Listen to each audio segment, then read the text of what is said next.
Kembali lagi di episode Konspirasi Elit Global bersama saya Coki Pardede dan juga ada Adriano Kolbu di sini. Dan kita sekarang kedatangan Don Chino. Kita kasih tepuk tangan. Don Chino. Don Chino.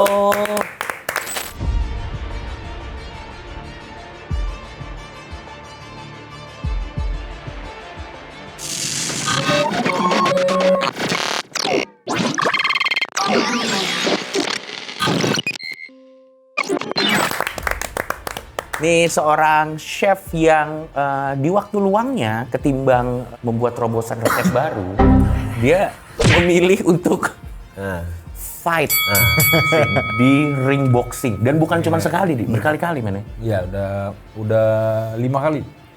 Gila nggak, Dri? Udah 5 kali. Gila nggak? 5 kali. Man. Berhubung karena kita kedatangan seorang chef, lu kan juga temen lu chef nih, Banyak, ada beberapa. main apa tuh Midnight Dungeons and Dragons. Dungeons and Dragons ini kan bersama Chef Juna kan. Iya. Chef Juna ini kan lagi kegulung statement kontroversial. Yang bagian mana? Yang bagian pokoknya kalau chef banyak alasannya mendingan potong gaji aja lah. Pokoknya intinya nggak memperjuangkan dengan Mayday lah dia. Gara-gara yang kalau mau izin kerja karena anaknya sakit. Ya kan lu nggak sakit gitu. Kan lu nggak sakit, lu mesti kerja. Justru lu kerja supaya dapat duit biar Bisa ngobatin anak lu. Daripada udah potong gaji dia pokoknya gitu loh. Iya. Mau gimana tanggapannya? langsung ke situ tuh ya. Arahnya Tembak di awal. Oke. Gini, jadi ada dulu idola gua namanya Chef Anthony Bourdain. Oh Oke, iya. Dia committed suicide. Iya. Jadi dia pernah bilang kenapa dunia ini gak bekerja seperti dapurnya. Ya. Jadi dunia ini aneh. Yang nggak aneh tuh cara bekerja di dapurnya. Oh, menurut dia ya? Menurut dia. Karena dia menurut sangat Anthony Bourdain. manusia lah maksudnya ya, memanusiakan orang gitu. Jadi bukan. Justru kebalikannya. Jadi dia lebih kejam. Seharusnya dunia itu bekerja seperti di dapurnya. Oke. Gitu. Yang karena di dapur kita dituntut cepat, perfect, zero tolerance. Hell kitchen type of shit lah. Jadi semua orang harus seperti itu kerjanya. Nah di dunia realitinya kan nggak kayak gitu. Nah, jadi itulah kenapa jadi sangat-sangat kontra ketika Chef Juna ngomong kayak gitu karena dunia dapur yang sebenarnya itu memang seperti itu. Tapi memang Chef Juna tuh kayaknya gini, harus gua kasih disclaimer. Gua nggak tahu apapun tentang culture perdapuran. Jadi mungkin tolong dikoreksi kalau saya salah. Tapi sepertinya beliau juga lahir di zaman yang berbeda, Dri. Benar. Di masa di mana penggemblengan menjadi seorang chef itu memang sampai berdarah-darah. Oh enggak, tapi gini, ini kita jangan jadi abang-abangan kerasan zamanku gitu. Betul. Tapi apakah itu sesuatu yang bisa berubah dengan tambahnya generasi? Apa emang Di mau generasi di-keep? yang sekarang apa mau itu di-keep tradisi memang itu masih di-keep seperti nggak, itu? men? Kalau gue boleh jujur, kan gue masih ada teman yang masih di dalam 3 Michelin star restaurant gitu ya, di luar sana ya, di luar negeri. Culture itu masih berjalan sampai sekarang. Really? Yes. Jadi staff-staff Michelin star nih nggak ikut Mayday gitu, memperjuangkan hak nih dia nggak ikut lah ya. Ya, di sana kan nggak ada. Oh nggak ada, keburu dipotong gaji juga kayaknya. Kita kalau di dapur tuh nggak ada tuh cerita mau 1 year anniversary lah, even ulang tahun kita sendiri, ulang tahun orang tua, ulang tahun pacar, no, nggak ada itu, nol. No. Pokoknya strict, ada rulesnya. Berarti Hell Kitchen yang kita lihat Gordon Ramsay itu yang marah-marah, itu sebenarnya nggak dibesar-besarkan? Itu 25% ya gue bisa bilang. Itu udah di-tone down? Udah di-tone down 25%-nya lah. What the fuck? Itu yang ditampilkan tuh 25% dari 100% yang... Oke, sekarang gue mau bridging kita masuk ke topik. Ya, Jadi kalau lu berarti kan bisa gue simpulkan selaras antara penggemblengan yang keras ini dengan mutu yang disajikan. Benar. Ya kan? Lu beranggapan. Nah, tapi kalau kita mau berargumen tanpa melewati proses ini, tapi mengundang jin tapi kualitas terjaga, apakah bisa? Kita juga datangkan ini penasehat spiritual kami dalam acara-acara penyusuran hantu. Nggak, mungkin kita kasih disclaimer dulu di awal ya. Jadi kalau mungkin kan, sebelumnya gue mau nanya, lu tuh sekolah kulineri or autodidak atau gimana, Man? Awalnya Sebelum gue kita- otodidak, terus ketika gue bekerja di Swiss, kayak gue mesti naik posisi itu, mereka butuh sertifikat, akhirnya gue I had to. Oke. Nah, jadi gue sekolah akhirnya. Oke, jadi gue pengen establish ininya dulu nih. Iya. Berarti lo udah punya pengalaman kerja di dapur-dapur di luar Indonesia dong? Yes. Oke, gue mau tanya sebelum kita masuk ke topik. Iya. Di luar negeri itu pesugihan restoran gitu. Laku karena ini. Apa ada ludah vampir? Ya. Kalau di sini kan katanya ludah pocong. Ada. Daki falak gitu. Ayo tuh, daki balak tuh ya. Tapi gue mau tanya, kita ngomong culture-nya dulu. Iya. Di sana tuh percaya begitu-gitu nggak? Hantu-hantu Swiss ini kan. Nggak ada sih bro. Nggak ada sih. Nggak ada. Makanya nih kalau misalkan kita Iya. berbeda pemikiran, kalau nggak bisa diselesaikan di sini, kita selesaikan di atas ring aja. Selalu. Beda. Selalu ini. Ancamannya Kenapa lagi pukulan, nggak ada anjir. sering? Kok kenapa ancamannya di atas? Sering ada sering. Kan legal. Oh legal. Legal. Tapi Dan dapat duit bro. benar. Tapi culture-nya tuh memang nggak ada. Culture nggak ada. Oke, lo selain Scandinavian countries ada nggak yang lebih mendekati third world country? Ada. Oke, Oh, apa, iya, coba, iya, gimana? iya. Menurut gue di luar itu lebih Indonesia ke coba. di yang mungkin bisa dibilang Oriental ya. Oke, ya. China, Jepang gitu. Oke. Ada istilah kayak misalkan posisi kompor itu nggak boleh Nggak ada pada saat batasnya. ini kita kan masak begini ya. Ya. Kita nggak boleh arah kualinya tuh ngadep ke pintu masuk. Oh. Oke.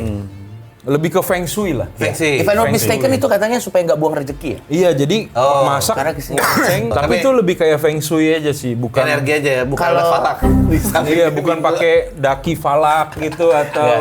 Dan sebenarnya gini loh, gue tetap entertain dengan the idea bahwa kita bisa hire supernatural being untuk bikin usaha kita laku. Ya, either itu ada atau nggak ada, I don't give a fuck. Tapi kalau menurut gue, the idea demon harus datang ke satu restoran. Ya. Dan diem di situ kayak, aduh gue harus QC ini lagi. Iya. itu agak aneh sih. Itu agak aneh sih.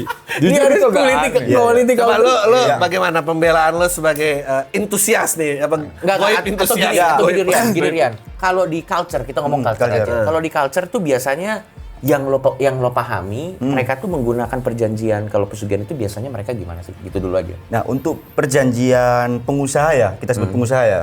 Pengusaha kuliner itu biasanya sebelum buka itu biasanya ada tanggal-tanggalnya sendiri. Oke. Oh, pakai kan? tanggal bayi. Ya, setahu Ya, gua gua ada. rasa yang oriental juga ada lah. Ada gitu. kayak gitu-gitu.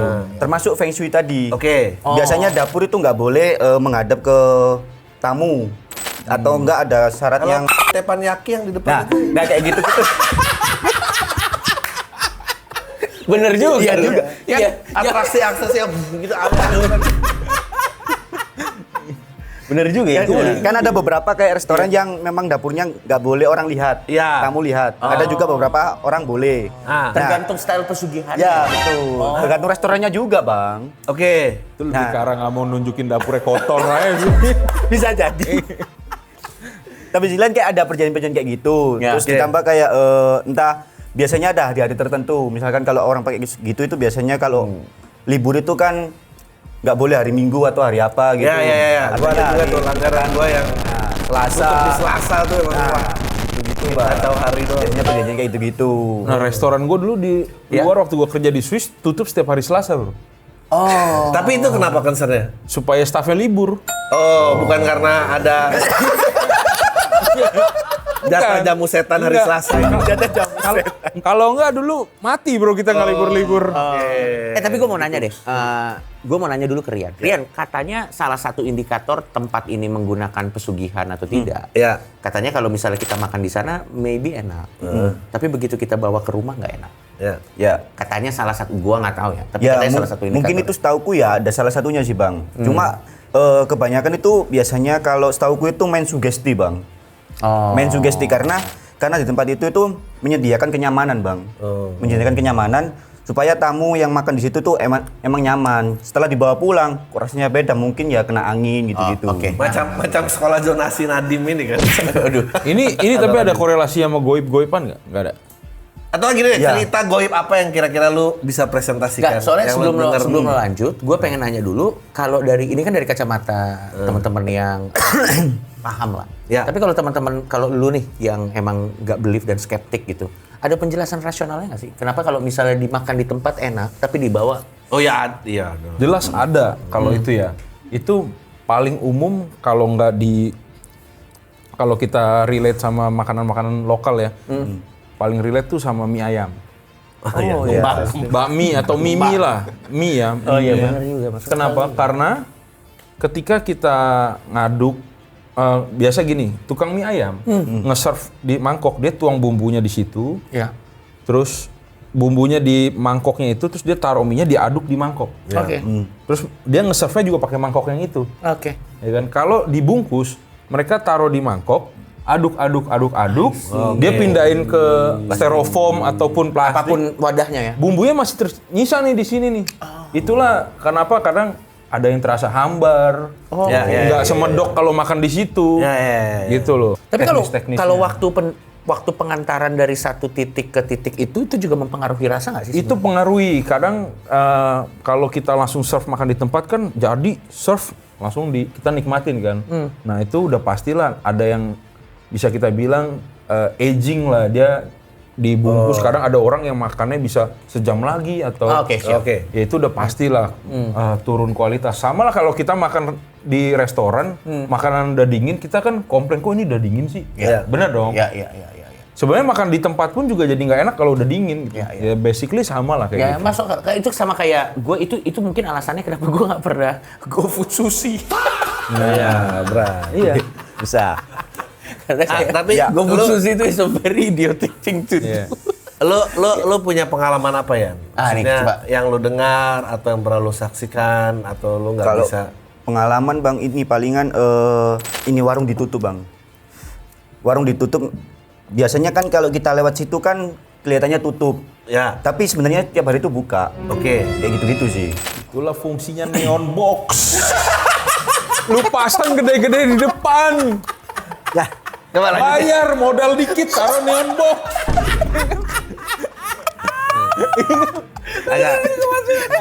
Tapi badannya bagus. Itu bagus. Tapi gue mau nanya deh. Nggak, lanjutin dulu. Kenapa? Oke, Ditutup tapi tetap rame maksudnya. Meskipun ditutup tapi tetap rame. Enggak, justru ada restoran dikirain nggak buka, ketutup. Ya.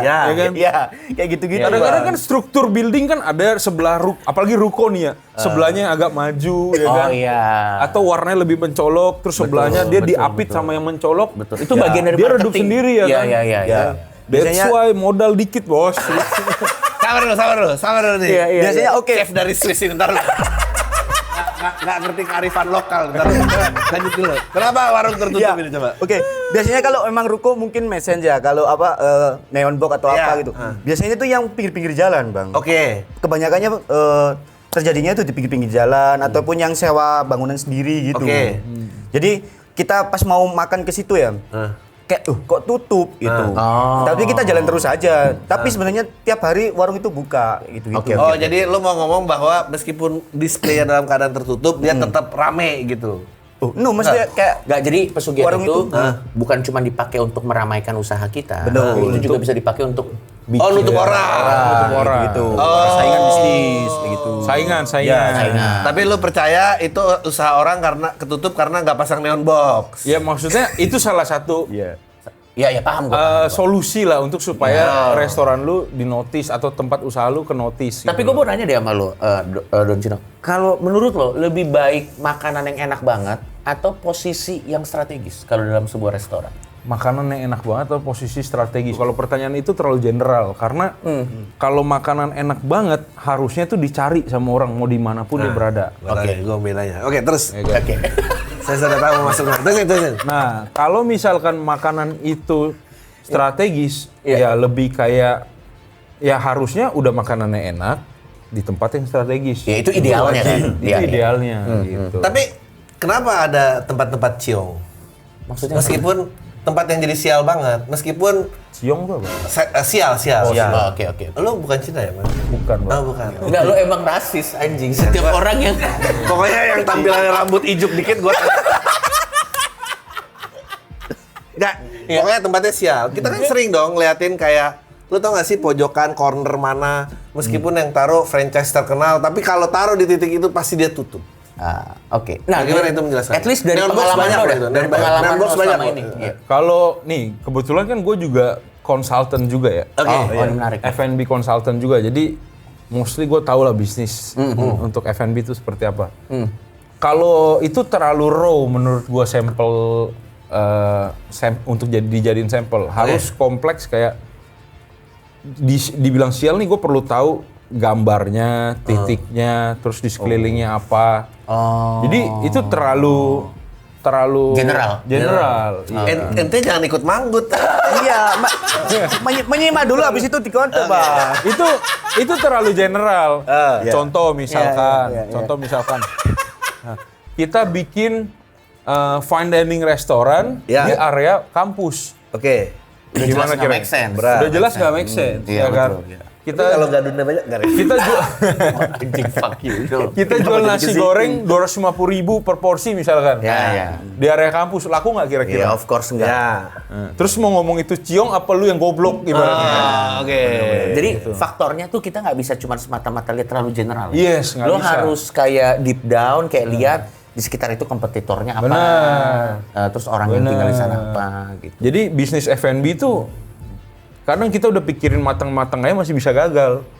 Apalagi nggak kita pikirin matang-matang gitu. Nah kalau sekarang gue ke Rian nih. Ya. Rian, lo kan memang bukan praktisi tapi lo tahu lah. Ya. Bukan praktisi tapi lo tahu. Tapi gue mau tanya deh. Lo sendiri kalau misalnya dari yang lo dengar-dengar orang-orang yang pakai pesugihan-pesugihan itu guaranteed sukses nggak? Tauku sih 10 banding 5 50-50 sih, Bang. Oh 50-50? 50-50. Karena memang untuk yang sukses itu memang ada yang kayak memang bisnisnya memang jual makanan enak, beneran enak. Oke. Sama tempatnya memang strategis, Bang. Terus setan setannya di mana? Bentar. Ada lagi. Tuh kan, ujung-ujungnya. Ada lagi. Duh, Ke situ ujung-ujungnya. Nggak, ada lagi. Tapi kadang itu ada hal-hal yang lain. Misalkan contoh kayak misalkan Daki Falak. tempat itu Udah kifalak aja. tempat itu tadi memang strategis. Ya. Terus makanannya nggak enak. Tapi kita itu disuges pas waktu makan di situ, makanannya terasa enak. Gitu. Disuges oleh entitas-entitas ini. I see. Bisa di apa yang umum itu kayak ludah pocong gitu. Iya. Salah satunya kan Salah ludah satunya pocong. itu yang paling umum, terkenal. yang umum. Yang paling terkenal rasanya pakai ludah Kayaknya pocong. ludah pocong tuh mengandung glutamat kayaknya. Malah gue takutnya tuh ludah pocong tuh kayak ini SMG gitu loh. Iya, glutamat. Glutamat. Iya. Glutamat. Natrium glutamat. Iya. Gitu. Tapi biasanya gue pengen deep down lagi, dig lebih dalam lagi Iya, dulu. Kalau misalnya di dunia pesugihan itu, seandainya dia sudah membayar maharnya, Ya, maksudnya tumbalnya gitu, dan ternyata apa yang dia inginkan tidak terjadi, ya. itu MOU-nya gimana, men? Apa ada balikan? Ada Garansi. ya kayak gue udah keluar segini nih, ini nggak terjadi. Biasanya yang lo tahu aja. Ya. Ada kayak balik berapa persen or whatever gitu. Itu pasti enggak sih, Bang. Itu pasti enggak. Tapi Investasi bodong berarti. pasti bakalan diadukan ke si dukun ini terus. Oh, Misalkan contoh kayak, "Mbah, ini I kok see. nggak Ngerti laku, gua. nggak laku." Nah. Jadi dukunnya yang akan dicat terus. Iya, ya? betul. Oh. Dan si dukunnya akan pasti ngasih teori gini. Oh, itu serangan dari sebelah itu nanti sebelah yang tutup gitu. Oh, jadi Kebanyakan dibikin gitu. sebuah Bang. skenario. Iya. I see. Lanjut. Oke, tapi gue mau nanya sama lo, ada nggak bahkan satu tempat yang memang jin juga nyerah kayak anjing gak enak nih makanan lo gitu. Saya juga udah nggak bisa bantu lagi. Iya. Saya sampai ini gue sampai sariawan, Cok. Ini ludah gue udah. Sampai jinnya ngomong kayak lu perlu hire Don Cino deh. Nggak, tapi gue nanya. Iya. Ada nggak yang kayak gitu? Untuk pengalamannya aku belum pernah nemuin kayak gitu, Bang. Karena gini, gua ini nih. Mungkin lu pernah denger nggak tumbal apa Ya. yang pernah lu dengar? Yang pertama untuk menutup usaha orang, atau yang kedua tumbal apa untuk bikin laku usaha sendiri. Oke, yang menarik. paling Nanti baru kita lempar ke Don Cino ya. Untuk ke orang dulu ini ya. Iya. Untuk menutup usaha orang lah ya. usaha orang. Usaha oke. orang. Oh, dengki ini lebih banyak ya daripada terus. Usaha orang itu biasanya setauku, Bang ya. Setauku Ya. kemungkinan itu kayak entah itu kambing, entah itu kita bayar mahar banyak ke si dukun itu. Oke, duit, Kita terima jadi, oke. intinya gitu. Tugas kita cuma tinggal biasanya kita dikasih entah itu air yang udah dijampe-jampe atau Oke. kayak benda atau apa gitu yang ditanemin di tempat target. Target. Ya, Harus nanam target. Ya entah itu tanam, entah itu nyiram apa atau apa gitu, naruh apa benda gitu. Biasanya gitu. Oh, tapi kita nggak perlu tumbal whatever ya. Ya nggak perlu. Tapi kalau untuk bikin kita sukses. Kambing ada. Ada kambingnya ritualnya. Kalau kita yang melakukan sendiri biasanya itu ya kadang ayam cemani kayak gitu-gitu, terus atau kambing, sapi tergantung budgetnya tadi, Bang. Oke, nah sekarang gue mau lempar ke Don Cino nih sebelum lu lanjut. Lu kan tadi kan F&B consultant, lu kan F&B consultant. Terserah lu mau jawab atau enggak, tapi gue mau tanya, lu sebagai F&B consultant itu ada nggak case-case skenario di mana dia present idenya atau udah jadi, terus dia pengen mengharapkan satu achievement tertentu, tapi begitu lo lihat emang nggak make sense dan lo tolak? Banyak. Dan biasanya faktor apa sih yang bikin? Karena kadang misalkan rata-rata kan kalau customer gua di konsultan bisnis ya, mereka biasa udah punya tanah nih. Terus udah punya tanah, dia udah kepikiran mau jualan sushi misalkan, buka sushi, Japanese restoran. Sementara source-nya sendiri pun, misalkan ini kita ngomong di daerah ya, gua pernah ada case kayak gitu. Ini di daerah, source-nya untuk dia bikin sushi tuh menurut gua sulit. I see. Secara logistik maksudnya. Secara logistik. Karena gitu. freshness kan yang dijual. Iya, karena freshness satu, kedua dari sisi kayak misalkan manpower juga Nggak memadai. SDM agak susah nih gitu. I see. Karena nggak mungkin, Pak. Agak sulit lidahnya. Enggak, karena nggak mungkin. Bisa sih mas. Agak susah. Anjing banget. Karena lanjut. gini, karena mostly SDM ini kan adanya di kota-kota besar. Ketika mereka pindah ke kota kecil dengan gaji yang mengikuti UMK daerah tersebut, kayaknya nggak akan kena. Gitu. Tapi ada nggak yang lu tolak, dia jalan sendiri sukses? Menarik. Nggak ada sih. Brengsek juga. Masalahnya ketika abis konsul sama gua, mostly mereka nggak jadi bikin.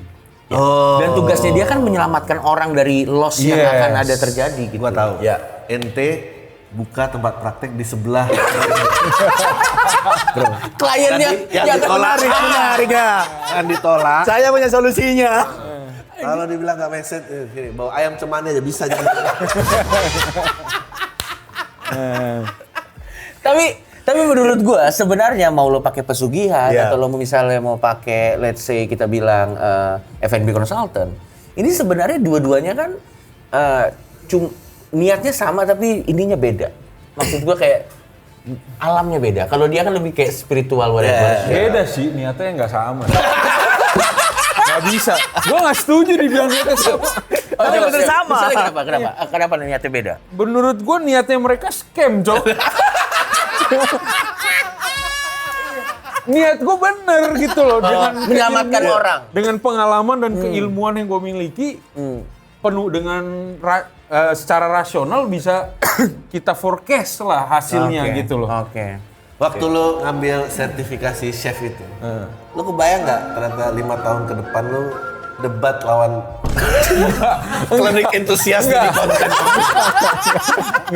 Kalau misalkan gue tahu ini works, ngapain gue capek-capek nyari experience? Mendingan gue belajar ke dukun ya. Bos, kasih saya ilmu bos. Satu tepukan bisa bikin restoran rame, ya kan? Oke, atau sekarang gue balik gini. Kan gue belajar ilmu, nggak apa-apa gue minum darah kambing.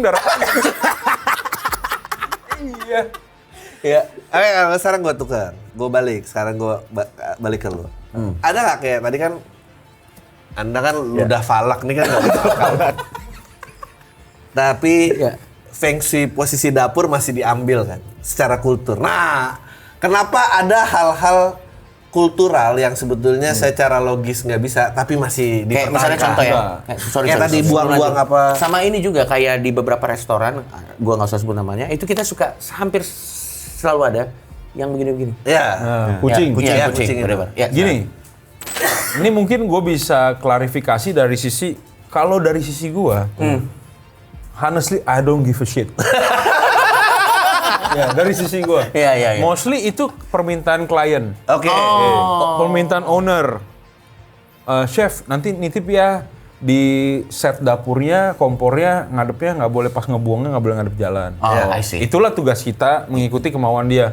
Selama masih Dalam koridor posisi yang- doang mah Iya, nggak masalah lah. Oke. Yang penting jangan lu bilang masaknya harus 30 meter di atas barat. Nah, itu udah berat tuh kalau kayak gitu ya.